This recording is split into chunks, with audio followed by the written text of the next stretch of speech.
গাইবান্ধার হরিপুর ঘাট থেকে কুড়িগ্রামের চিলমারি পর্যন্ত ১,৪৯০ মিটার দীর্ঘ তিস্তা সেতুর নাম পরিবর্তন হচ্ছে আজ। ভাসানী সেতু নামে উদ্বোধন হবে সেতুটি। দুপুর ১২টায় উদ্বোধন অনুষ্ঠান আয়োজন করা হবে।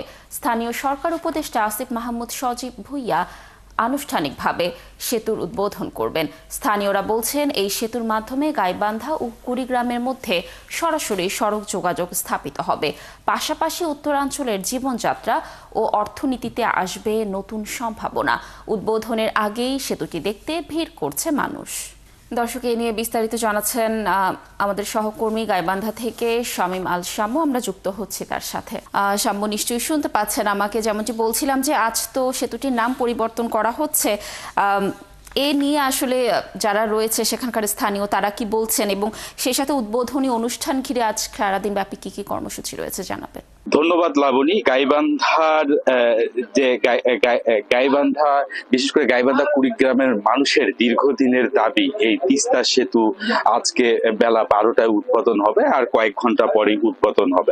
আমি যদি আপনার শেষ প্রশ্ন থেকে উত্তর দেওয়ার চেষ্টা করি, তাহলে যে নাম পরিবর্তন হয়েছে, দীর্ঘদিন কিন্তু এইটি গাইবান্ধা তিস্তা হরিপুর সেতু নামেই পরিচিত ছিল, এবং দাপ্তরিকভাবেও কিন্তু তিস্তা সেতু নামেই পরিচিত ছিল। পরবর্তীতে আমরা জানতে পারি যে স্থানীয় সরকার মন্ত্রণালয় থেকে যে উপদেষ্টা মহোদয়ের সফরসূচিতেই আমরা জানতে পারি মাওলানা ভাসানী নামে এই সেতুটির নামকরণ করা হয়েছে।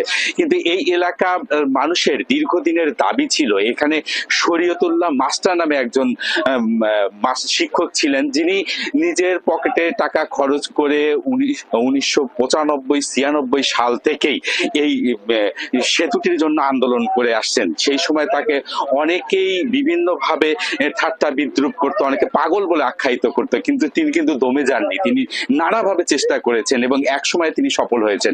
তো এলাকাবাসীর মানুষের দাবি আসলে এই যে মজলুম জননেতা মাওলানা ভাসানী, তিনি অনেক বড় মাপের একজন মানুষ। তাকে আসলে বড় বড় প্রতিষ্ঠানে তার নামকরণ করা উচিত ছিল, এবং এখানে যে গাইবান্ধায় যে সেতুটি হয়েছে, গাইবান্ধা কুড়িগ্রামের এই তিস্তা সেতুটি আসলে শরীয়তুল্লাহ মাস্টারের নামেই কিন্তু এলাকাবাসীর নামকরণ করার জন্য দাবি জানিয়েছেন, বিভিন্নভাবে দাবি জানিয়েছেন। এবং আমি আপনাকে একটি কথা জানিয়ে রাখি, আর কয়েক ঘন্টা পরেই যে সেতুটির উদ্বোধন হবে, এলাকায় কিন্তু একটি উৎসব মুখর পরিবেশ বিরাজ করছেন, এবং এলাকার লোকজন, নানা শ্রেণী পেশার মানুষ, বিশেষ করে পায়ে হেঁটে বিভিন্ন বাহনে এসে কিন্তু বৃষ্টি দূর থেকে এক নজর দেখার জন্য তারা অপেক্ষা করছেন। এবং আপনাকে যে বিষয়টি জানাতে চাই, যে মানুষের আসলে দীর্ঘদিন চলাচলের যে এই অবস্থা, যে আসলে নদীতে নৌকায় ঝুঁকি নিয়ে পারাপারের যে বিষয়টি ছিল, সেটি কিন্তু আসলে অবসান ঘটবে। এবং কুড়িগ্রাম, বিশেষ করে কুড়িগ্রাম, ভুরুঙ্গামারি, কুড়িগ্রামের যে উলিপুর, চিলমারি আছে, এছাড়াও কুড়িগ্রাম ছাড়াও লালমনিরহাট, নীলফামারী, এমনকি পঞ্চগড়ের লোকজন এই সেতু ব্যবহার করলে প্রায় ১৩৫ কিলোমিটার তারা কিন্তু সাশ্রয় হবে, এবং ৩-৪ ঘন্টা রাজধানীর সঙ্গে তাদের যোগাযোগ সাশ্রয়। এই যে আমি ব্যবসায়ীদের সঙ্গে কথা বলেছি, ব্যবসায়ীরা বলেছেন যে তাদের পণ্য, নিত্য পণ্য, যেমন কৃষি পণ্য প্রত্যন্ত অঞ্চল থেকে খুব দ্রুত সময়ে পৌঁছে যাবে, এবং সেই সরকারি সেবাও এবং প্রত্যন্ত অঞ্চলে কিন্তু পণ্য সামগ্রী পৌঁছে যাবে, যার যোগাযোগ ব্যবস্থা এবং এই অঞ্চলে শিল্প কলকারখানা, মানুষের কর্মসংস্থান গড়ে উঠবে।